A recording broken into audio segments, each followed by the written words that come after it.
Episode 3. தோ புது மாப்பிள்ள வந்துட்டாரு பாருடா. என்ன பாஸ், கல்யாணம் நடந்த அடுத்த நாளே ஆபீஸ் வந்துட்டீங்க?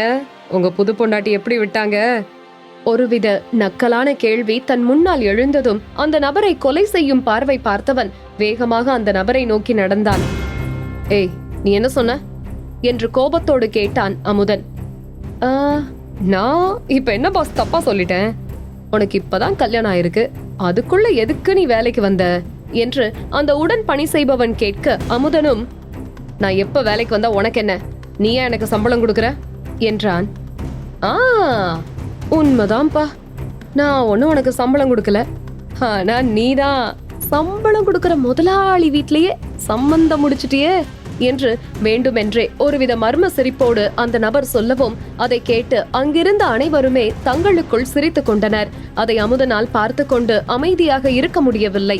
முன்னால் இருந்தவனின் சட்டையை பிடித்த அமுதன், டேய், வார்த்தையை அளந்து பேசுடா என்று சொல்லவும், இதுல அளந்து பேச என்ன இருக்கு அமுதா?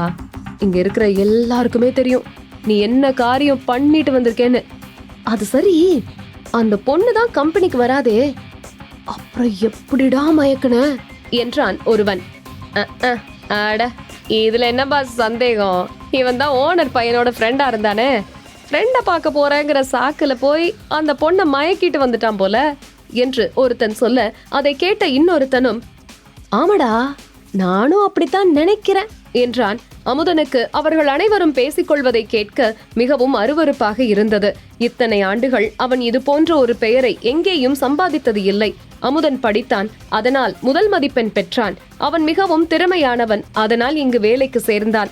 இப்படித்தான் அவனுடைய வாழ்க்கையில் ஒவ்வொரு விஷயத்தையும் அவன் திறமையால் அடைந்தான் என்று அனைவரும் அவனை எடுத்துக்காட்டாக கூறிக்கொண்டிருக்க, இன்று அவன் செய்த அந்த காரியத்தால் அவனுடைய இத்தனை வருட கடின உழைப்பினை மறந்து அனைவரும் அவனை ஒரு வீட்டோட மாப்பிள்ளை போலவும் இழிவான நபராகவும் பார்த்தனர். என்ன அமுதா, வார்த்தை வரல போல, நீ எப்படி பேசுவ? உன்கிட்ட பதில் ஏதாவது இருக்கா என்ன என்று இதற்கு முன்னால் பேசிக் கொண்டிருந்தவன் மீண்டும் நக்கலாக அமுதனிடம் கேட்டான். அமுதனுக்கு அந்த இடத்தில் நிற்கவே பிடிக்கவில்லை. அவன் தன் பற்களை கடித்துக் கொண்டு கையை மடக்கி அவனுடைய முகத்தில் குத்தலாம் என்று பாய்ந்த சமயம், அமுதா! அந்த நபர் வந்ததை பார்த்ததும் மரியாதை கருதி அங்கிருக்கும் அனைவரும் எழுந்து நிற்க, இவ்வளவு நேரம் அமுதனை அவமானப்படுத்தி கொண்டிருந்தவனும் தான் எதுவும் செய்யாதது போல அப்பாவியாக முகத்தை வைத்து தலை குனிந்து நின்றான். இங்க என்ன நடக்குது என்று வந்ததும் வராததுமாக அஜய் கோபத்தோடு அந்த நபரை பார்த்து கேட்டான். அவன் அமுதன் பக்கம் திரும்ப கூட துணியவில்லை. சார், நீங்க தான் சார் இதை என்னன்னு கேட்கணும். இத்தனை நாள் அமுத நல்லாதான் வேலை பார்த்துட்டு இருந்தான். திடீர்னு உங்க தங்கச்சியோட கல்யாணம் ஆனதுமே இப்போ எங்க எல்லார்கிட்டையும் அதிகாரமா நடந்துக்கிறான் சார். இப்ப எங்க எல்லாரையும் அவனுக்கு அடிமையா வேலை பார்க்க சொல்றான். அதனாலதான் சார் இப்படி எல்லாம் பண்றது சரியானு கேட்டதுக்கு என்னோட சட்டைய பிடிச்சு அப்படித்தான் பண்ணுவேன், நான் தான் இனிமே இந்த கம்பெனியோட முதலாளின்னு சொல்றான் சார் என்று துணிச்சலோடு அவனை பற்றி அவன் முன்னாலேயே தவறாகவும் பொய்யாகவும் சொன்னான். இப்ப அவன் சொன்னதுல என்ன தப்பு? அவனும் இந்த கம்பெனிக்கு முதலாளிதான். இனிமே எனக்கு கொடுக்கிற எல்லா மரியாதையையும் அவனுக்கும் கொடுங்க. இந்த கம்பெனில சரிபாதி பங்கு என் தங்கச்சிக்கு இருக்கு, அதை மறந்துடாதீங்க என்று எந்த ஒரு தடுமாற்றமும் இல்லாமல் அந்த நபரிடம் விளக்கமாக சொன்னான் அஜய். அதிலிருந்து அவன் எந்த அளவிற்கு அமுதனின் மீது மதிப்பும் மரியாதையும் வைத்திருக்கிறான் என்பது அங்கிருந்த அனைவருக்கும் தெரிந்தது. ஆனால் அமுதன் அதை கேட்டு எந்த உணர்ச்சியையும் வெளிப்படுத்தாமல், எந்த பதிலும் சொல்லாமல் நேராக தன் அலுவலக அறைக்கு சென்று விட்டான். அங்கிருந்த அனைவரையும் பார்த்து, எல்லாரும் போய் அவங்கவுங்க வேலையை பாருங்க. இனிமே அவனை அவமானப்படுத்துற மாதிரி நடந்துக்கிட்டா அப்புறம் உங்களால இங்க வேலை செய்ய முடியாது, வேற வேலையை தேடிக்கோங்க என்று சொல்லிவிட்டு அங்கிருந்து நேராக அமுதன் சென்ற அந்த அலுவலகத்தை நோக்கி பின்தொடர்ந்தான் அஜய். அஜய் சென்று அந்த அலுவலக கதவை தட்டிய பிறகும் உள்ளே இருந்து எந்த பதிலும் இல்லை. எப்படியும் அமுதன் திறக்க மாட்டான் என்று அறிந்ததால் தானாக அந்த கதவை திறந்து கொண்டு உள்ளே சென்றான் அஜய். என்னடா மாப்ள, இன்னும் கோவம் போலையா? டேய், இன்னொரு தடவை என்ன மாப்ளன்னு சொன்ன பல்ல தட்டிடுவேன். ஒழுங்கா இங்க இருந்து கிளம்பி போயிடு, அப்புறம் கம்பெனி ஓனர்னு கூட நான் பார்க்க மாட்டேன். ஹே, இங்க பாருடா, ரொம்ப கோவமா இருக்க போலியே. அந்த ஆள் பேசினதுனாலயா? டேய், கோச்சுக்கிட்டியாடா? இப்படி தாண்டா இவனுங்க எல்லாருமே, எனக்கு அதெல்லாம் நல்லா தெரியும். ஏண்டா, அவன் சொன்னதும் நீ அந்த மாதிரி நடந்துகிட்டேன்னு நான் நம்பிடுவேனா என்ன? எனக்கு மேல நம்பிக்கை இருக்குடா மாப்பிள. நிறுத்து அஜய். உன் மனசுல என்ன நினைச்சிட்டு இருக்க? இப்படியெல்லாம் வந்து பேசினா உன்னை மன்னிச்சிருவேன்னு நினைக்கிறியா? உன் தங்கச்சி அவ்வளோ பண்ணும் போதும் நீ வாய மூடிட்டு அமைதியா தானே நின்ன. என்ன பொறுத்த வரைக்கும் நீ ஒரு நம்பிக்கை துரோகி. உன் தங்கச்சியோட ஆசைக்காக உன் நட்புக்கே நீ துரோகம் பண்ணிட்ட. என்ன கல்யாணம் பண்ணிக்கிட்டா உன் தங்கச்சி நல்லா இருப்பான்னு நினைக்கிறியா? நான் அதுக்கு விடவே மாட்டேன்டா. நீ கோவத்துலதான் பேசுறேன்னு எனக்கு தெரியுது அமுதா. என் தங்கச்சி ஒன்னும் கெட்டவ கிடையாது. அவ கொஞ்சம் பிடிவாதக்காரிதான். ஆனா ஒருத்தங்க மேல அன்பு வச்சுட்டா அவங்களுக்காக எதையும் செய்ய தயாரா இருப்பாடா. அப்படி பார்த்தா நீ ரொம்ப கொடுத்து வச்சவன். ஆமா ஆமா, உன் தங்கச்சியோட அன்பை இப்ப யாருடா கேட்டா?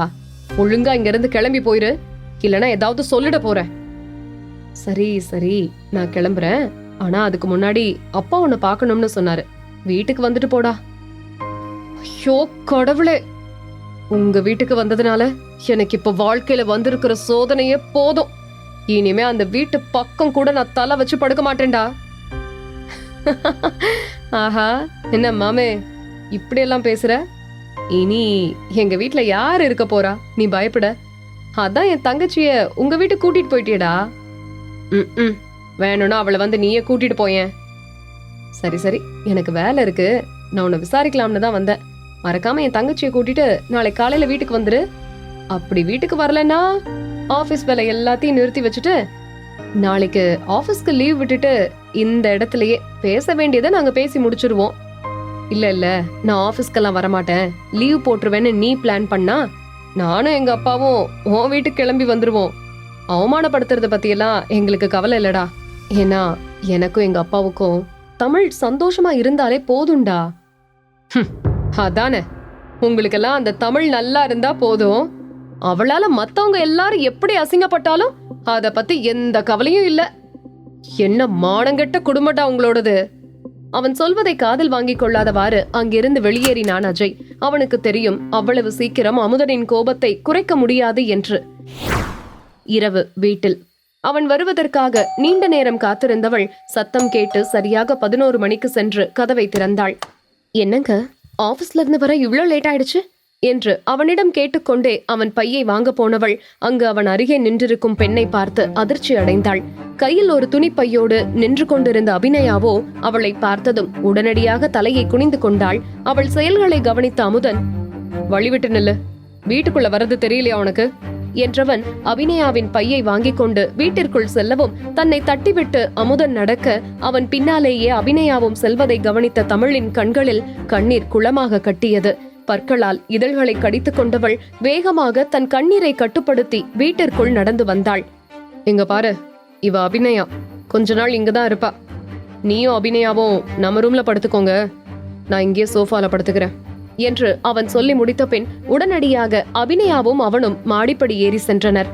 அவன் அவளுடைய பொருட்களை அங்கு வைத்துவிட்டு பெட்டை காட்டி, இங்க படுத்துக்கோ அபிநயா, நாளைக்கு உனக்கு என்னோட கம்பெனில பேசி வேலைக்கு ஏற்பாடு பண்ற, நீ ஒன்னும் பயப்படாத, உனக்கு நான் இருக்கேன் என்று சொல்லவும், எனக்கு தெரியும் அமுதா, நீ என்னை கைவிட மாட்டேன்னு என்று சொன்னவள் அவன் கைகளை இறுக்கமாக பிடித்து தன் கண்களில் வைத்துக் கொள்ளவும் அதே சமயம் உள்ளே நுழைந்த தமிழ் பார்வையில் அது ஏதோ காதலர்களின் நெருக்கமான உடல் மொழி போல தோன்றியது.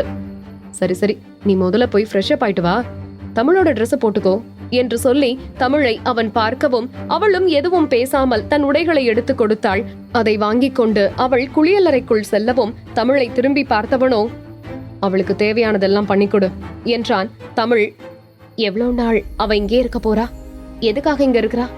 இந்த ராத்திரி நேரத்துல 2 பேருமே ஒன்னா வந்தீங்களே என்று எந்த கேள்வியையும் முன்வைக்காமல் வெறுமனே தலையை மட்டும் ஆட்டினாள். அதன் பிறகு அவன் அறையை விட்டு வெளியே செல்ல போகவும் கதவை மூடுவதற்கு அவனை பின்தொடர்ந்து வந்தாள் தமிழ்.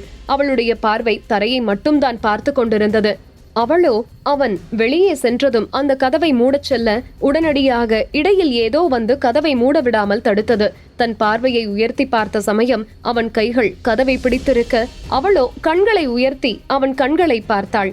குனிந்து அவளின் இதழில் தன் இதழ்களை கொண்டு சப்பி எடுத்தவனோ, இன்னைக்கு ராத்திரி முடியாது, அட்ஜஸ்ட் பண்ணிக்கோ, எனக்கு தெரிஞ்சு இன்னும் கொஞ்ச நாளைக்கு கஷ்டம்தான் போல என்று ஒருவித ஏக்க குரலில் சொல்லிவிட்டு அந்த கதவை மூடிவிட்டு சென்றான்.